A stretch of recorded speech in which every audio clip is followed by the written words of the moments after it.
ढेंकानाल जिला कोटगड़ ब्लॉक सुवर्णनगरी पंचायत रे नूतन ब्लॉक गठन दाबी 10 पंचायत लोक एकत्रित होइतिबार देखा मिली। तो यही नूतन ब्लॉक जो गठन पाई 10 लोक यही सुवर्णनगरी रे हेले समस्त उपकार हम ताकू नहीं कि जो चर्चा जोर धरती। तो आम गहन में अच्छा जिला परिषद आज्ञा को आम सीधा सड़क पचारि बुझा तो कौ कौ भाया निष्पत्ति निगला आग को कौन अच्छी ब्लॉक टी माने गठन होगा द्वारा समस्त कि प्रकार उपकार अच्छी नहीं सीधा सड़क आम पचारि बुझा। तो कौन कहे आज्ञा आप नूतन ब्लॉक गठन आज बैठक कर देखु आर्थिक स्थिति स्वास्थ्य स्थिति शिक्षा स्थिति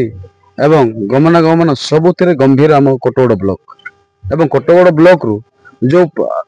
जो भाया भौगोलिक स्थिति अच्छी से 10 हूँ घाटी अंचल बोले आम समस्ते कहूचे एवं से अंचल को देखिले सुवर्णनगरी अंचल हूँ मध्यस्थी हूँ कहीं विभिन्न प्रकार भौगोलिक स्थिति कारण आम कोटगड़ ब्लॉक रे जीवा आसवा बहुत गुड़ा समस्या अच्छी एवं पोकारी ठारू एपटे दारिंगबाड़ी बॉर्डर रू आसबे पोकारी लोक एपटे गुगुरमा लोक आमर रायगड़ा बॉर्डर रू आसबे सेपटे श्रीरामपुर आमर गजपति बॉर्डर रू आसबे एभली परिस्थिति रे आमको नूतन ब्लॉक निहाती आवश्यकता अच्छे सुवर्णनगरी रे। तेणु आम 10 ग्राम पंचायत सरपंच और सभ्य सभ्या एवं अन्य माने अंचलवासी सब एकत्रित हो आज बैठक करिचु नूतन ब्लॉक दाबी करने। निहाती भाव जेहेतु जिला परिषद कहते जो आर्थिक स्थिति और भौगोलिक स्थिति को लेकिन सुवर्णनगरी जदि ब्लॉक नूतन भाव जदि सरकार मान्यता दियंती ताहले समस्त भाई उपकार हम बोली 10 पंचायत उपकार हम बोली दाबी। तो आम गहन आउ थे अच्छा माने स्थानीय सरपंच सुवर्णनगरी तो प्रतिक्रिया ना देखो आज्ञा मो सुवर्ण सरपंच आम या पूर्व आम 10 पंचायत सरपंच आम आलोचना करूँ आलोचना कलापर आम यही अंचलवासी जी कष्ट पाँच भोगुंट पंचायत समिति को जीवाई से परिस्थिति देखला 10 पंचायत आम सरपंच आम बसला आज समस्त जनसाधारण सहित समय सभ्य सरपंच आम बसीलु जे सुवर्णनगरी गोटे ब्लॉक रो मान्यता दि जाओ कहीं ना सरकार जो क्राइटेरिया जो माने पंचायत माने ब्लॉक सब डिविजनल डिस्ट्रिक्ट राजस्व ग्राम वार्ड निर्माण जो से डिक्लेरेशन करते आम या पूर्व आम देलु। तो एबे भी आम चाहूँ सुवर्णनगरी गोटे 10 पंचायत गोटे मध्यस्थित केन्द्रबिंदु पाल्टी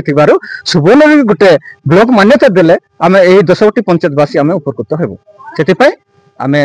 ब्लॉक रो मान्यता दाबी आम बसिछु। सीधा सड़क आम शुणुलु जेहेतु राज्य सरकार जो घोषणा करिसेंती जहाँ टाइमलाइन देछंती सर्वे पूरा डिसेम्बर सुधा सारिबा तो प्रत्येक माने ब्लॉक हेबार आवश्यक अच्छी पंचायत हेबार आवश्यक अच्छी वार्ड हेबार आवश्यकता अच्छी ताकू नहीं जो मान्यता घोषणा करने तो यही घोषणा को लेकर अंचलवासी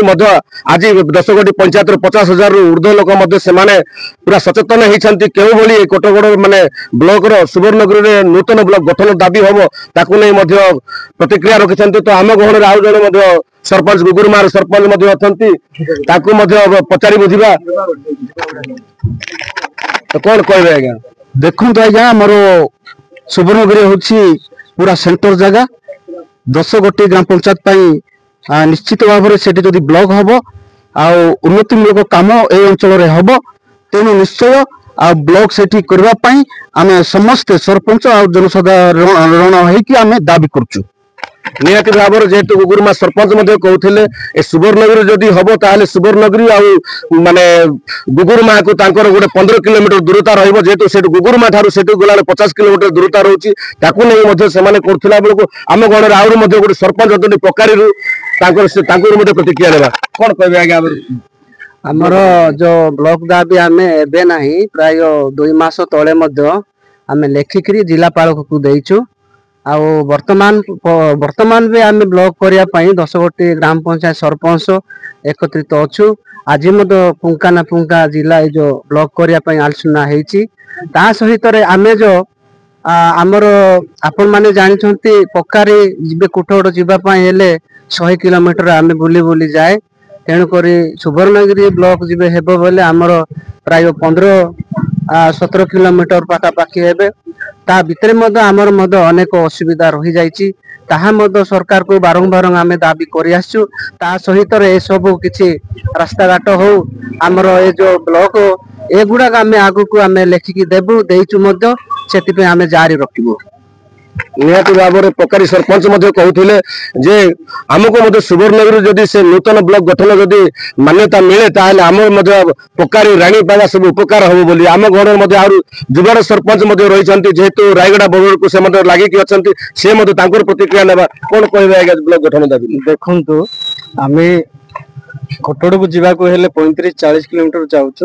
ସୁବର୍ଣ୍ଣଗିରି ଯିବାକୁ ଆସିବାକୁ ହେଲେ ଅତି ବେଶୀରେ 15 କିଲୋମିଟର ହଉଛି। ସେଇ ଦୃଷ୍ଟିକୋଣରୁ ଆମେ ଏଇଟା ମଧ୍ୟସ୍ଥିତ ସୁବର୍ଣ୍ଣଗିରି ଏଇ ଜାଗାରେ ଯଦି ବ୍ଲକ ହବ, ନିଶ୍ଚିତ ଭାବରେ ଆମର ଅଞ୍ଚଳବାସୀ ବିକାଶ ଆହୁରି ବହୁତ ଭଲ ହବ। ଏହାକୁ ଲକ୍ଷ୍ୟ ରଖି ଆମେ ଦାବି କରୁଛୁ ବ୍ଲକ ହଉ। ନିହାତି ଭାବରେ ମାନେ ପ୍ରତ୍ୟେକ ସରପଞ୍ଚ 10 ଗୋଟି ପଞ୍ଚାୟତରୁ ଆସିଥିବା ସରପଞ୍ଚ ମାନଙ୍କର ମଧ୍ୟ ମତାମତ ଅଛି, ଯେହେତୁ ସୁବର୍ଣ୍ଣଗିରି ଯଦି ବ୍ଲକ ହୁଏ ତାହେଲେ ଆମେ ଏହି ଜନସାଧାରଣଙ୍କର ଉପକାର ହବ ବୋଲିକିରି। ତ ଏଥିରେ ଜିଲ୍ଲା ପ୍ରଶାସନ ଏବଂ राज्य सरकार पदक्षेप ना दरकार यार तदंत करी जो मिडिल जगह हम सुवर्णगिरी से जगह जो ब्लॉक मान्यता हुए से अंचलवासी उपकार हम बोली तो केबे तार मान्यता मिलूँ देखा बाकी रही कटगढ़ सुवर्णगिरी रोसाल डंगरिया एमबीसी टीवी।